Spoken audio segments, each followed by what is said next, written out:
Peruano. La pregunta sigue vigente hasta el día de hoy. ¿En qué momento se jodió el Perú? Hace décadas que buscamos la respuesta y siempre terminamos echándole la culpa a quienes nos han gobernado.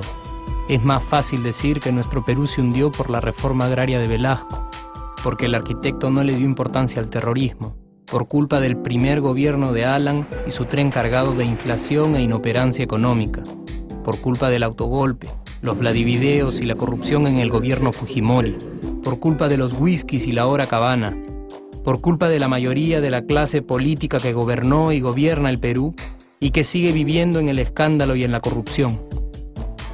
Pero por más que querramos deslindar nuestra responsabilidad por la crisis social que asfixia al Perú, compartimos demasiados hábitos que nos hacen muy parecidos a quienes culpamos y criticamos, porque aún creemos que la criollada se tiene que celebrar como si fuera parte del orgullo nacional.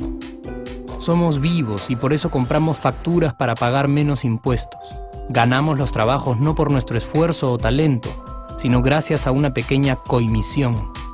Nos colamos en la fila para que nos atiendan primero, aceleramos en ámbar y nos pasamos la luz roja, porque así llegamos más rápido. Somos tan vivos que si no encontramos estacionamiento, nos ponemos en el espacio azul reservado para las personas con discapacidad. Robamos la señal de cable, robamos electricidad y no nos consideramos ladrones. Reclamamos que haya justicia y se acabe la corrupción, pero le pagamos 5 soles a un policía para que no nos ponga papeleta o al juez para que abogue por nuestra causa. Jamás le damos el pase a un transeúnte en el cruce peatonal porque en el Perú, si no eres vivo, no eres nadie. Pero si somos tan vivos, ¿por qué le tocamos bocina al semáforo en rojo, como si este fuera a escuchar nuestra ansiedad? ¿Por qué tiramos la basura en la calle, como si la ciudad perteneciera a cualquiera menos a nosotros? ¿Por qué nos quedamos callados y no protestamos cuando el chofer de la combi no deja de cometer imprudencias? ¿Por qué estamos tan interesados en saber qué vedette trampea con qué jugador, en vez de conocer algo sobre nuestra historia, nuestra economía, nuestra literatura, o al menos saber cuáles son nuestros derechos más elementales? ¿Por qué sentimos que se nos hace un favor cuando un empleado del Estado nos atiende? ¿Por qué dejamos que un panetón sea el mejor argumento de un político para llevarse nuestro voto? ¿Por qué cuando alguien hace algo bien, decimos que parece hecho en el extranjero, como si eso fuese más meritorio? ¿Por qué no nos sentimos orgullosos de nuestra diversidad cultural? ¿Y por qué, si somos tan vivos, seguimos alimentando este círculo vicioso que no nos deja avanzar como sociedad y nación? Es cierto que nuestros niveles educativos dan pena, y si queremos llegar a ser un país con posibilidades de desarrollo, se tiene que invertir en escuelas y capacitar a los maestros. Pero ¿de qué nos servirá una buena educación fuera de casa cuando dentro educamos a nuestros hijos dándoles el peor ejemplo? Es cierto que se necesitan medidas urgentes para frenar la ola de delincuencia y violencia que azota al país. Pero ¿de qué nos servirá pacificar las calles cuando en nuestros hogares la violencia física y psicológica parece haberse institucionalizado?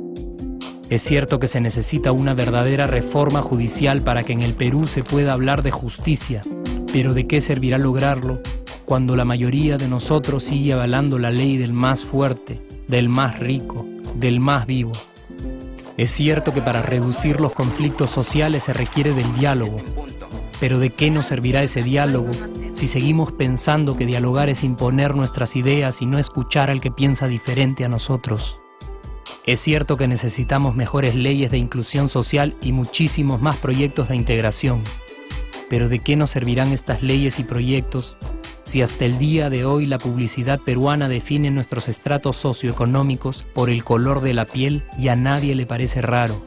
Si hasta el día de hoy seguimos avergonzándonos de nuestras diferencias o sintiéndonos superiores por estas mismas diferencias. Es cierto, es mucho más fácil echarle la culpa de absolutamente todo a nuestros gobernantes, pero la realidad es que el Perú se hunde en exacta proporción a esa viveza que alimentamos todos día tras día.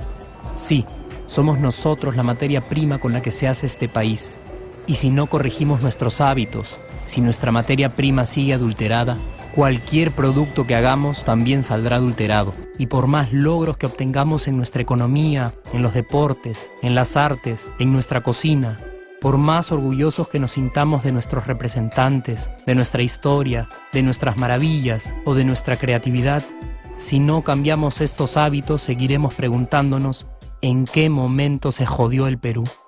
Yo ya estoy harto de esa pregunta. Estoy harto de ver cómo un país con tantas posibilidades y oportunidades, con tantas riquezas naturales y con tanta historia, tenga que seguir viviendo en el subdesarrollo solo porque no nos creemos capaces de vivir de otra manera. Estoy harto de que las desgracias de nuestros vecinos sean nuestro mejor consuelo. Harto de que el sí se puede sea solo una frasecita hecha para un partido de fútbol y que no podamos aplicarla en nuestra vida. Aunque te cueste creerlo, sí podemos. Claro que podemos. Pero depende de que tú y yo comencemos a trabajar en ello de una vez por todas. Porque la transformación del país hacia una nación desarrollada ya no está solo en cancha de los políticos o de los poderosos y no está en el terreno de los milagros. La transformación del Perú está en la capacidad que tengamos de hacernos responsables de nuestros actos y de rebelarnos contra nuestra viveza. La transformación del Perú está en ti y está en mí. Está en todas nuestras organizaciones y en la posibilidad de trabajar juntos con verdadera responsabilidad social. ¿Qué pasaría si cambiamos la pregunta? Si, por ejemplo, ahora te pregunto, ¿en qué momento se arregló el Perú? ¿Qué me dirías? Aunque te parezca una pregunta demasiado ingenua, tenemos que creer en ella y la respuesta está en nuestras manos. Responsabilidad social todos.